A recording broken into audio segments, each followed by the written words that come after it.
Ensimmäisenä tällainen pehmeä koirasohva.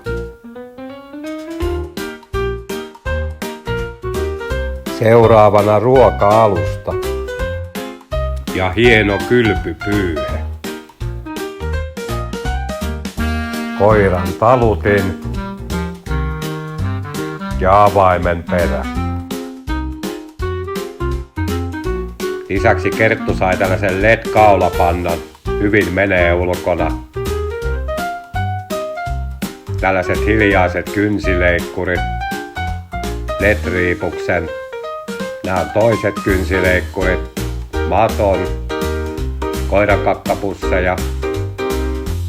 Turvaliivin. Pehmeän koirapatjan. Kerttu latasi Temu-appin ja laittoi sinne koodin KCB2324 ja sai nämä ilmaiset 0 € tuotteet näkyviin.